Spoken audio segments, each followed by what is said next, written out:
عن سنتی فلیس منی. اللہ کے رسول صلی اللہ علیہ وسلم ایک طرف یہ بتا رہے ہیں کہ نکاح میری سنت ہے، یعنی نکاح کی نسبت اللہ کے رسول صلی اللہ علیہ وسلم اپنے طرف کر رہے ہیں. لیکن ہمارے یہاں جو ایک پروگرام کر کے ایک مذاق کے طور پر بنایا جاتا ہے، ایک مذاق اڑایا جاتا ہے کہ ابھی اللہ کے رسول صلی اللہ علیہ وسلم کی باتیں ہوتی ہیں، ابھی اللہ کے کلام یہاں پہ پڑھ کے سنایا جاتا ہے، وعظ و نصیحت کی جاتی ہے، لیکن تھوڑی دیر کے بعد مجلس بالکل عجیب سی بدل جاتی ہے. شیطان کا پورا اڈا اور پوری ٹولی یہاں پہ پہنچ جاتی ہے اور بخش و سرور کا ایک پوری محفل سجتی ہے. اب یہ بتائیے کہ اللہ کے رسول صلی اللہ علیہ وسلم کی وہ حدیث ہماری زندگی میں کیسے فٹ ہو سکتی ہے، جس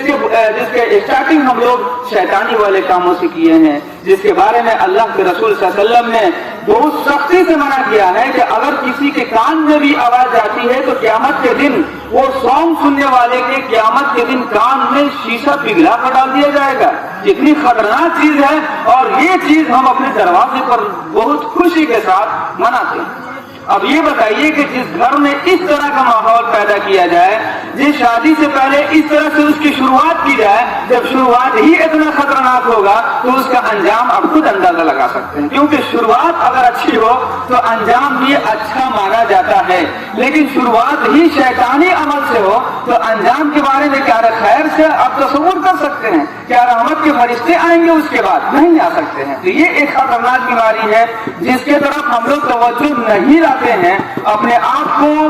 اس چیز کی طرف نہیں ڈھکیلتے ہیں کہ تھوڑا اس کی طرف بھی جانچیں، اس کو بھی دیکھیں کہ کیا ہم نے اپنی زندگی میں اللہ کے رسول صلی اللہ علیہ وسلم کے جو بتائے ہوئے طریقہ تھا اس پر ہم لوگوں نے عمل کیا ہے یا نہیں کیا. دوسری بات یہ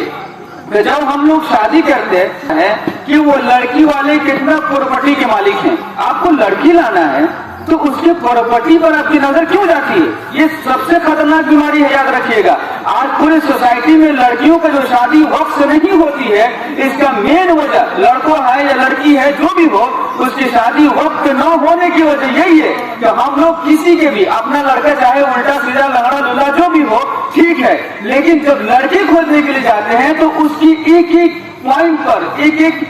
پارٹ پر ایسی نظر رکھتے ہیں باریکی سے، جیسے کہ اگر ان کو کہا دیا جائے کہ آپ شیشہ کے سامنے کھڑے ہو جائیے تو وہ خود شرما جائیں.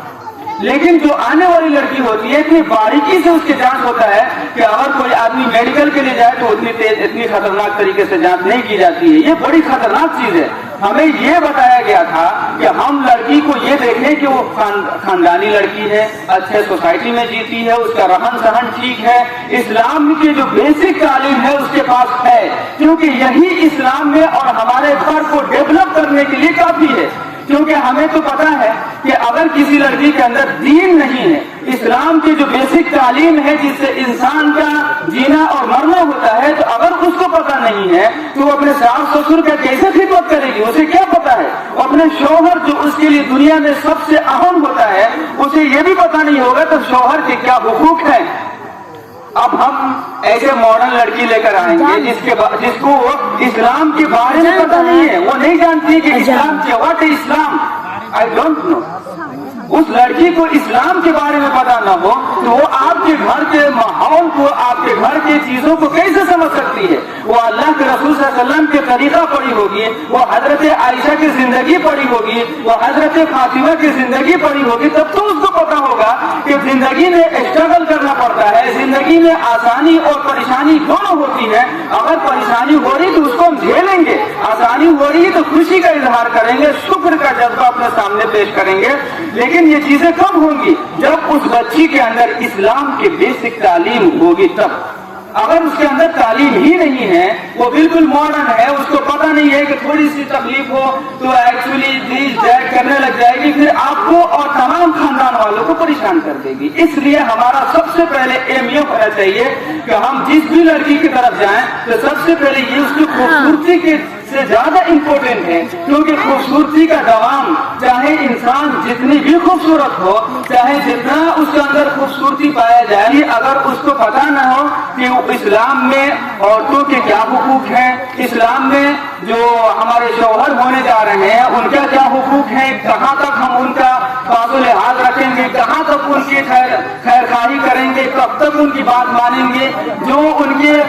ساس ہوں گی، سسر ہوں گے، اس کے علاوہ ادر جو فیملی ممبرس ہوں گے ان کے کیا حقوق ہے، ان کا کیا رائٹس ہے، کہاں تک ہم ان کے لیے کام کر سکتے ہیں, کہاں تک ان کے لیے ہم خدمت کر سکتے ہیں, وہ تمام چیزیں اگر اس کو پتہ نہیں ہے تو پھر وہ آپ کے گھر میں ایک عذاب سا بن کر رہ جائے گی, اور آپ کا جینا بھی دشوار ہوئے گا, اور جو آپ کے فیملی ممبرز ہوں گے, جو ادرس لوگ ہوں گے, یہاں تک کہ شوہر بھی پریشان حال ہو کر رہ جائے گا.